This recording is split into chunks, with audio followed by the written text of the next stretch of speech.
समझ रहे ना, नाम नहीं लेना चाहता हूँ, आप लोग समझ जाना। सोशल मीडिया देखा होगा, जब वहाँ खुदाई होती है तो अशोक की लाट मिलती है कि नहीं? बुद्ध की प्रतिमाएं मिलती हैं। क्यों मिलती हैं? कारण इसका मतलब इस धरती भूमि पर आज भी अशोक और बुद्ध की व्यवस्था है, यानी कि कुशाण शाक मौर्यों की जो लगातार 10 राजा हमारे शासन करते रहे, तो यहाँ भी दबा है। और उसको दबाने का काम जिसने किया, ये सामंतशाही लोगों ने किया। इनको हम लोगों को समझना पड़ेगा। और उन्हीं की व्यवस्था आज, उस समय क्या होता था कि रानी के पेट से बच्चा पैदा होता था, आज पेट से राजा पैदा होता है, यानी कि रानी के पेट से राजा पैदा होता था। वो समय वो था, लेकिन आज पेट से राजा पैदा होता है कि नहीं? वैसे राजनीति की बात मैं नहीं करता हूँ, लेकिन समझते जाना मेरी बात। तो उनकी जयंती को आज हम मनाते हुए इस भारत में खुदाई निकलती है। आज जो सम्राट, ये जो भी हम देखते हैं राष्ट्रीय चिन्ह है, तो भारत में राष्ट्रीय चिन्ह किसका है? सम्राट अशोक की लाट है ना। कोई देश 3 चीजों से चलता है, शासन, प्रशासन और अर्थ। पूरे विश्व की बात कर रहा हूं, और पूरे विश्व में अगर देखा जाए तो अशोक सम्राट की छाप, यहां तक कि जापान में जाइए, संविधान में पहले ही लिखा है बुद्धं शरणं गच्छामि। संविधान में, जापान के संविधान में आपकी व्यवस्था है, वहां पर आपके महापुरुष की विचारधारा है। लेकिन हम लोग भारत में नहीं जान पा रहे। ये पाखंडवादी लोगों ने हमारी विचारधारा को दबाने का काम किया, इसलिए हमें लोगों को जागना पड़ेगा। अगर नहीं जागे हम लोग, तो फिर वही कंडीशन आ जाएगी जिस तरीके से बृहदत्त मौर्य की एक पुष्यमित्र शुंग ने हत्या कर दी थी। हमारा वहां से राजपाट खत्म हो गया, और राजपाट खत्म हो गया। आज हमारी जहाँ तलवारें रखते थे, बड़ी बड़ी तलवारें ढाल रखते थे और योद्धा थे, आज हम पता वही तलवारें छोटी हो गई हैं, खुरपी और हंसिया बन गई। हम लोग खुरपी हंसिया खेतों में लगे पड़े हैं, है ना। तलवार तब भी रखते थे, वही तलवारें घिस के ऐसी हो गई, छोटी हो गई।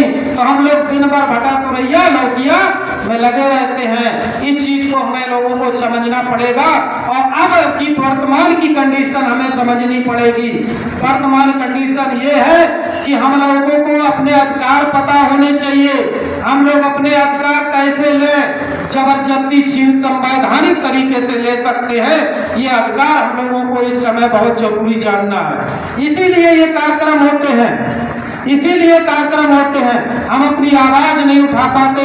एक नोट में देखिए, पहले अशोक की लाट बहुत बड़ी हुआ करती थी, देखा होगा आप लोगों ने। अब कितनी सी हो गई? छोटी हो गई। और किसी दिन एक ऐसा समय आएगा, अगर नहीं जागे तो ये खत्म हो जाएगी।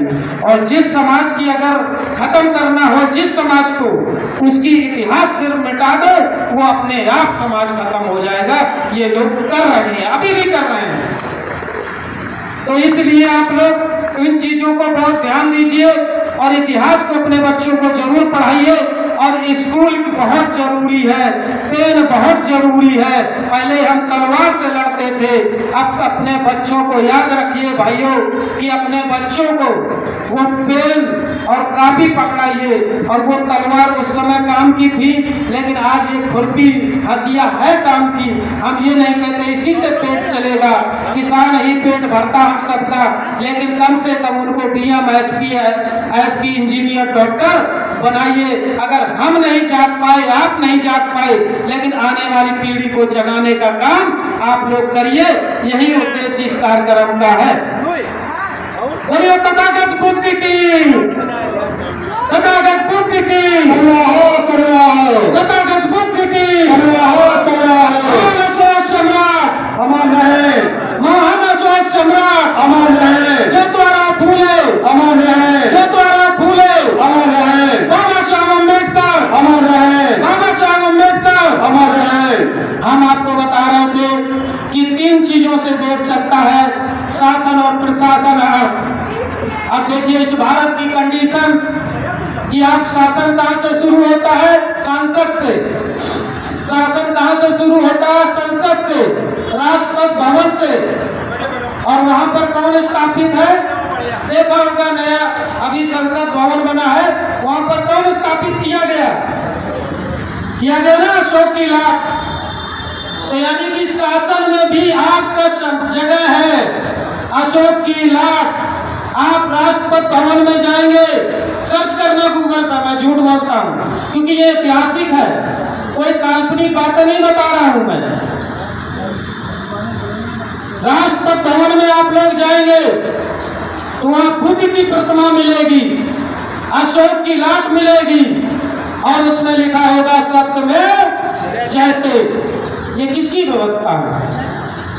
आपके महापुरुष की, आपकी इतिहास है और आप लोग नहीं जान पा रहे। हमारा समाज सो रहा है। एक याद आपके पास बीच में बढ़ गया। बाबा साहब अम्बेडकर साहब एक बार कॉन्फ्रेंस में गए लंदन, जिन्ना भी थे कि गांधी भी थे।